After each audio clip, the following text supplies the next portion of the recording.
téléspectateurs téléspectatrices au Thiès Plus ñu ngi leen di nuyu di leen ziar di leen wax bienvenue ci seen premier numéro émission Focus 2029 Focus 2029 di waxtaanee actualité politique bu réewum Sénégal tey nag ñu def focus ci parti Pastef bu ñu fàttalikoo ci ginnaaw tuuti dissoudre nañ ko en 2023 coow li bëri ñu ni nan la ñuy def njiit ma ki nga xam ne moo ko taxawal di Ousmane Sonko ci fukki fan mu joxañ kii di le président actuel son excellence Bassirou Diomaye Faye askanu Sénégal taxaw tabu ko def ko président de la République jamono yi nag ñuy gis ni coow li bëri na ndax kii di Diomaye Faye dafa jekk saay mel ni lu jël yoonu boppam créé beneen gouvernement bu bees ñii naan am na wala amul ñii naan dañ koo waxtaanee ñii naan leneen xalaat ci bëri na moo tax tey ñu ñëw fii nii ngir sekk ak waxtaan ñi nga xamante ni ñoo nekk ci biir parti bi ñu leen di woowee les patriotes ñu bàyyi la nga nuyoo ak mbokk téléspectateur. waaw asalaamaaleykum soxna si maa ngi rafetlu invitation bi ak opportunité bi ñu may nii sax ñu mën a wax ci caméra yi comme ni nga ko waxee rek ay patriotes yu ndaw lañ nag waaw yoo xam ne xëy na waaw mais daal en tout cas bëgg nañ parti bi mën nañ ci sànni daal sunuy baat waaw ni ko sénégalais bépp sénégalais bu mu ko mënti defee rek ndax voilà donc Sénégal bu doxee ñun la doxal buñ ci amee kàddu rek tamit war nañ cee mën a sànni sunuy kàddu waaw ñu yemagum foofu rek nuyu leen gërëm leen daal xaar question yi. muy El Hadj Faye bokk ci parti bi nga xamante ni mooy Pastef El Hadj ñu gis ni jamono ji Sonkoy Diomaye mooy Sonko mën nañ ni ku nekk fi mu nekk nii sa bopp nga dañoo bëgg a xam nag ba xam wor la maanaam trahison wala ay gis-gis ci politique yu wuute moo waral bi xaajaloo yow en tant que patriote bokk ci Pastef lan nga ñu mën a wax ci loolu. waaw dëgg la soxna si ma félicité la ci question boobu sax remercier la ci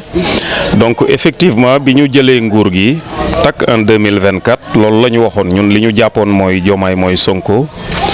mooy Diomaye mais nag ku nekk xam na politique nu muy doxee voilà comme jël nañu nguur gi le président de la République actuellement ni ma ko gisee mu déglu ñeneen ndax peut-être baatu trahison wala wor bi sax amaana mën naa jàpp loolu jusqu'à la preuve du contraire mais l'essentiel liñ ci mën a wax rek mooy début bi moom ñun li ñu jàppoon ñun ñëpp sénégalais ak sunuy frère ak patriote ñi xeex ba vraiment jële fi rupture yëpp ñëw donc bu demee nii ñenn ñi c'est normal ñu wax wor waaye man duma ko tuddee wor xëy na ay voilà donc ñun aussi ñu jël sunuy responsabilité xëy na déglu sunu leader rek waa di président Ousmane Sonko fu mu ñu wax noonu la parce que mooy leader bi ku nekk xam na ne Pastef d'accord même bu fekkente ne moom créé wu ko mais voilà ku nekk xam na maanaam doole bi mu ci am waaw li mu def nii de toute façon je le dis je le répète rek en tout cas mën nañ ko tuddee wor comme mën nañ ko bañ a tuddee wor rek en tout cas parce que bu jëlee yoonu boppam tamit déglu ko rek lañ mën a ak seetaan ko waaw. ngeen woote woon rupture politique xeex si ay martyrs ñu bëri ñàkk ci seen bakkan mu metti woon lool ba tax ngeen amoon yaakaar tey jii taxaw yéeg teg ki nga xamante ni moo di le président Diomaye Faye tey jii ak situation bi nu mu demee nii lan ngeen ñu mën a tontu suñ leen laajee rupture am na wala amul. waaw soxna si question boobu tamit question bu pertinente la ndax gis nga livre bii nii rek ma yor yaakaar naa création Pastef début bi ba fin bi lépp lañ ci dëxëñ. mooy livre bi voilà mooy livre bi. Pastef les patriotes Pastef combattants de la vérité. voilà justement boo xoolee en tête bi sax début bi sax ci martyrs yi lañ commencé voilà donc bu demee nii de toute façon ñun rëccuwuñu dara bu tey xeex amoon tamit parce que xeex bi du pour bëgg musiba du bëgg dara rupture lañ woote moom nag bu ñëwee jël yoonu boppam parce que xam nga fi mu juumee ndax kilifa la sax mooy njiitu réew mi kenn du wax ne dafa juum mais tey bu ñu nee rupture bu ñu nee tey par exemple alalu réew mi ñëpp bokk ci yem bu ñu nee par exemple justice les 80 et quelques morts là ñu élucider ko waxuñu ne kii la waxuñu ne kële la moom mu ñëw nag jël yoonu boppam mais loolu mënuñu wax rupture moom mën nañu wax ne rupture amu fii non man mënuma jàpp ne rupture am na parce que tey instance su parti bi ak moom li mu waxoon ak nit ñi tey ñi nga xamante ne ñoom la àndaloon xeex bu fekkente ne toppoon na loolu ba tey lii nii mënuñ ko tuddee rupture daal en tout cas maanaam ndax li fi amoon moo fi am ba léegi yow mën nga nangu rupture tey ña nga xamante ne ñun liñ doon xeex mooy système bi boo jëlaatee tey ñu bokk système bi dugal leen ci biir rupture amatu fa loolu kay ce n'est plus une rupture. kon mën nañ ni liñ doon dund dara changé wul ci wàllu politique ak doxalin bi ak li ngeen xamante ni daan ngeen ko xeex daal demeewul nii affaire kii loolu lépp daal dara jugu ci. bon kañ sax parce que ay changement am na bien sûr ay changement am na wax dëgg yàlla parce que tey ku xam président Ousmane Sonko depuis qu'il est au pouvoir il est en train de rationaliser parce que boo seetloo tey xaalis wax dëgg yàlla en tout cas tant que de ma ngi fi te li gën a tax sax boo gisee mu demee nii loolu la parce que tey boo xoolee ñi nga xamante ne yàq rek lañ bëgg wala moo leen tax a jóg wala jël alalu réew mi moom moo leen baare waaye nu mu tuddati tant que moom mu ngi fi waaw mais changement quand même am na la preuve en est que ci fànn yu bari boo jëlee ci wàllub mbay mi gis nga engrais bi nañ ko daan séddalee da nga daan jël engrais tey teg ko ci benn dëkk nu mu tuddati benn borom barke mooy nekk ci biir dëkk bi jël lu ko neex quantité bu ko neex sédd ko ñu ko neex léegi engrais dañ koy distribuer vraiment équitablement sous la présence des forces de l'ordre beneen aspect bi mooy gis nga boru béykat bi fekk nañ fi boru 70 milliards boo xamante ne décennie kenn mënu leen ko fay nguur gi ñëw ak difficulté bi ñuy dund yëpp financièrement ñu yëkkati ko fay ko béykat yi donc loolu c'est un progrès rupture moom am na gaa nag niñ bëggee rupture totalement moom amagu fi très honnêtement waaw très honnêtement rupture mënaguñu wax ne à 100% am na parce que tant que yaa ngi ànd ak say frères de parti say camarades yi nga xamante ne yéen a jóg xeex yow nga waroon par exemple accomplir mission bi ak ñoom mais nga boddi leen teg leen fële jël les gens du système rupture mënu fi am waaye. ci discours am bi mu def démb dégg nañ ko ñun ñëpp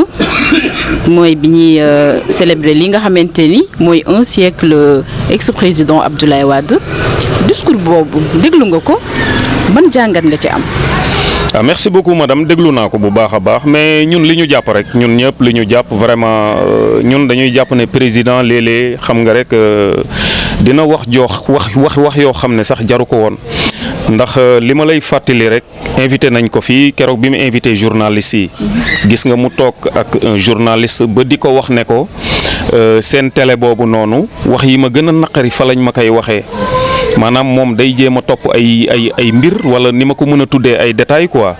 parce que ñun ñëpp patriote ñun jàpp nañ ne démb sunu leader Ousmane Sonko le président Ousmane Sonko la doon jéem a sànni ay xeer alors que peut-être que moom ni waa ji amee audace woo journalistes yi on def une conférence de presse de cette même manière xëy na mënoon na woote moom tamit wala mu ne par exemple ngoon damay wax ak askan bi wax directement mais dem ba ci par exemple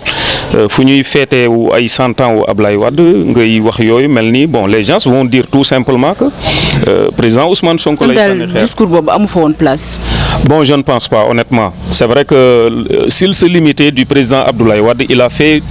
tout pour le pays le Sénégal kooku on n'en disconvient pas bu ci waxoon rek loolu discours du ko dàq ak ses prédécesseurs ñoom président Abdou Diouf affaire yooyu mais ay waxu Ousmane Sonko et puis li ci garaaw sax mooy wax ji mu wax démb moom est-ce que moom fàttaliku na moom nan la jëlee pouvoir bi mais les gens sont battus nit ñi dañoo xeex mu am des morts ba moom tey mu accéder au pouvoir donc s'il se dit que par exemple pouvoir kenn du ko jëlee nii par la force kenn du ko jëlee par la violence mais je regrette pourtant nous patriotes on a pris le pouvoir bon je dirais pas par la violence mais bon c'était une logique quoi parce qu'il fallait à tout prix jëlee fi le président Macky Sall waaye. moom président Diomaye jamono ju ñu toll nii dafa taxaw samp dëgër ni kenn mënu koo jëlee ci parti Pastef donte gis nañ ci wet gi ñu taxawal benn coalition bu mu tuddee moom Diomaye président yow ban gis-gis nga am ci loolu kii naan maa créé parti bi kii naan kenn ëppalewu ma ci lan ngañ ci mën a wax. mais madame gis nga loolu da nga ciy am jàngat bu yomb bu simple xam nga Sénégal boo bëggee dégg dëgg Pastef moo fi nekk. Pastef mooy parti bi nga xam ne xale yi dañ ko bëgg paa yi bëgg ko mag ñi ñu góor ñi mag ñu jigéen ji sëriñ si tout le monde mais maintenant Diomaye li muy def nii yëpp président Diomaye maanaam xel lay demee parce que xam na ne bu nee carrément bokkatuma Pastef wala faalewuma waa Pastef mais sa waay dootul tekkeeti dara ci dëkk bi looloo tax maintenant à tout prix il veut faire savoir aux Sénégalais que man waaw ba léegi Pastef laa bokk mais ñun xam nañ li ñu xam nañ li ñu xam parce que lii Pastef la bokk ak tout ce qu'il est en train de faire là loolu yanuwul maana mais loolu rek moom politique lay demee te xam nga ne sunu waa ji moom kenn waxatu ko bu dee politique rek moo ko gën a ñor fuuf maintenant nag moom il ne veut pas que xam nga mu ñàkk sénégalais yëpp tout le monde loolu kese la moo tax muy boole boppam Pastef ba léegi mais ñun de toute façon soit administrativement soit sur papier mais génnee nañ ko Pastef bu yàgg loolu moom amul sax ma dem. moom président Diomaye bokkatul Pastef. ah non quand je dis que il faut que je sois clair quand je dis que bokkatul Pastef mais maanaam ñun xam nga tey instance su parti bi. man bokkuma ca ñay nasaki nocci wala affaire yooyu. mais ñun jàppatuñ ko maanaam comme patriote. man personnellement je veux dire en mon nom personnel maanaam génnee naa président Diomaye man Pastef bu yàgg waaye. moom président Diomaye bu demaloon boppam moom lan la ci mën a jëlee.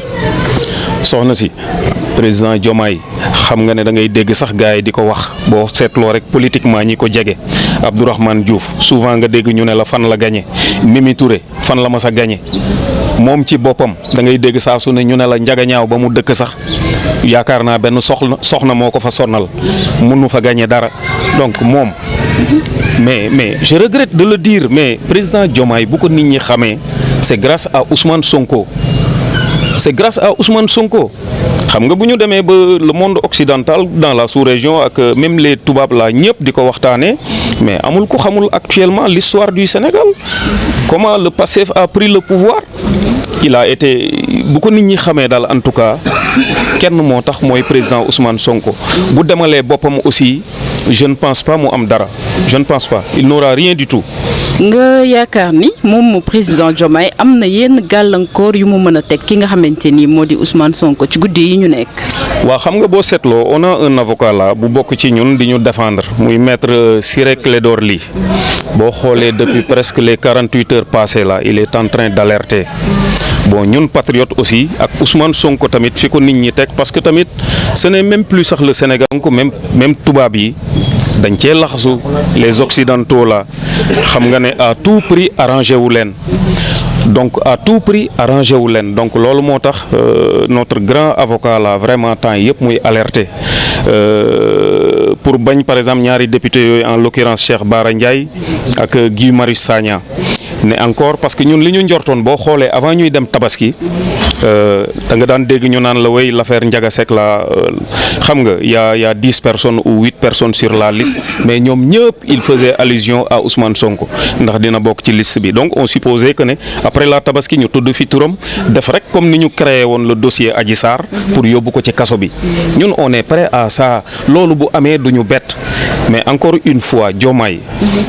c'est le président de la République il a juste 44 ans ou 45 ans am na loo xam ne tey moom vraiment bu xalaatee li fi xewoon en 2021 2023 ba looloo tax tey mu nekk ci au pouvoir mu fexe ba loolu amaat fi ah non je serais très déçu très sincèrement. en tant que patriote ngeen xeexoon jàpp ni léegi nag lépp mu ngi ci seen ay dispositions di ngeen mën a doxal réew mi ci niñ ko bëggee niñ ko yaakaaroon tamit 54% yi ba teg ko ci seen loxo ban yëg-yëg nga ci am. waaw bon xam nga daal ñun ñëpp patriote très sincèrement ou bien sax parce que quand je dis sax patriote nekkul sax un patriote moom c'est quelqu'un rek bu bëgg réewam sénégalais lambda beeg kum ci mënti doon même ku politikul sax soo bëggee sa réew gëm sa réew rek patriote nga mais soo bëggee dégg dëgg on est tout sénégalais est déçu la majorité bokk ku ci amul déception nag xëy na voilà yow yaa jàpp lu la neex rek wala tamit dañ la koy nangul